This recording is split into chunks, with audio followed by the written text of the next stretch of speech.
Yeah. So, I drove down there after rehearsal one day, and I started reading through the slide book and everything, did the open call audition, and the next week they called me in for Fairy Tale, and so it was actually very shockingly fast from what I've heard. That usually it's like you send in stuff for the open call, and then you have to wait for the open call to come. And I've just got really lucky with everything. It was amazing. Go ahead, Jeff. I love how you say, I just drove down there when you were in Oklahoma. I know. It's gotta be 6-7 hours probably. Oh. I just drove down after audition. But I was staying down there because I was like, I don't want to have to commute every day. So, but like that morning, I was like, I gotta go. I don't have rehearsal today. I'm not called. I'm going. So I was just like, close. no brainer. Next question, gentlemen, right here. I mean, obviously dubbing anime is quite a bit different from doing live theater. Since you just recently started, was there any big stumbling blocks there were from the differences between dubbing and doing live action? Yeah. I mean, for one thing, the movement aspect. Um, like if you want to do this, you can't because it'll change like how it sounds when you're hitting the mic. You can't do that. Um, you have to be a lot more stationary. I do move still, and it's probably hilarious for the people that are looking in, watching us record, because we're like da da da da, but like we're stationary. So that's probably funny. But and it's very different because you don't have to focus on being so big because everything is much bigger for the stage. Like you're projecting much farther, and you have to be larger than life so that people in the back can see you. Whereas, much like film, when you're doing voiceover, you can get really intimate with like lines and like little things that you want to do.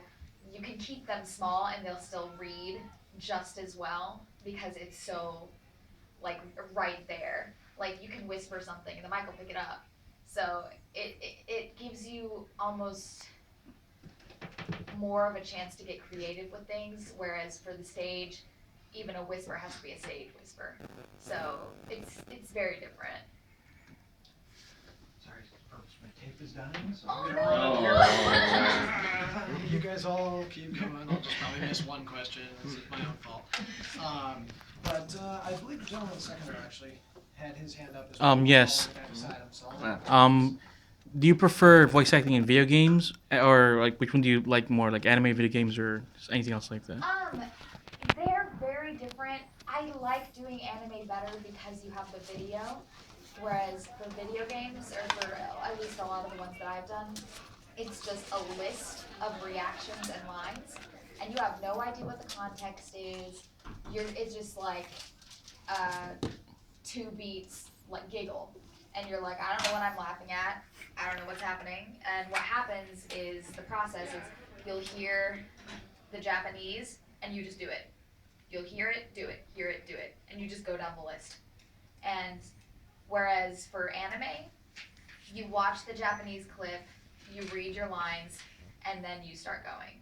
So you get to see it and then recreate it. And it's just, you get to take more time with it. And I like having that context of seeing what's going on.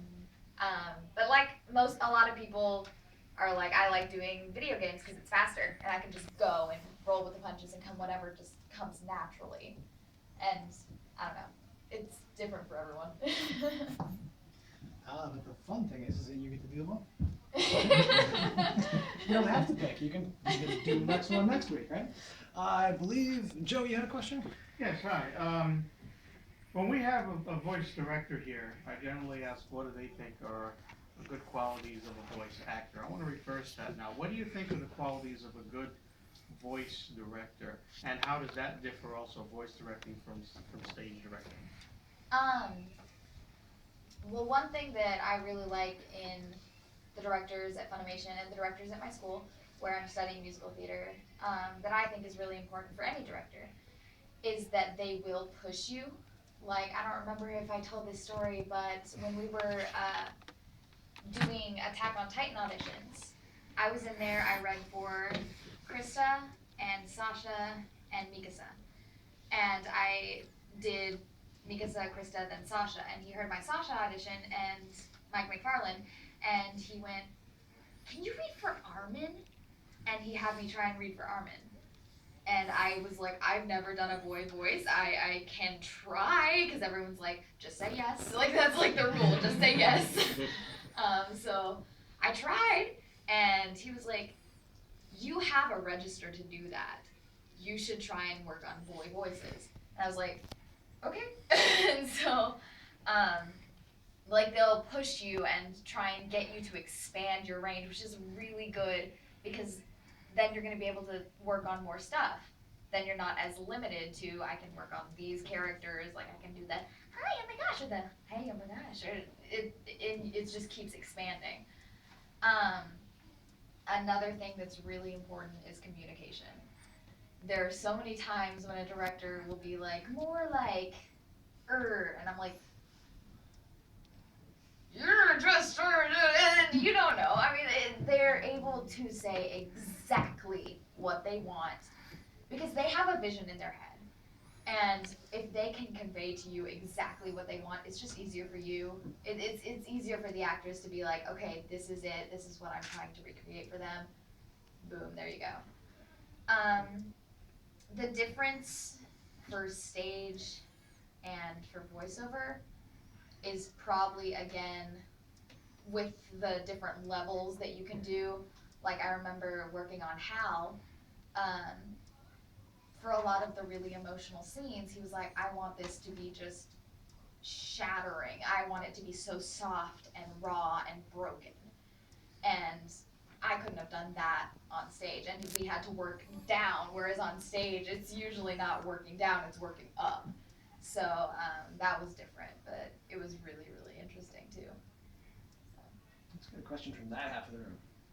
There you go, Pearl. So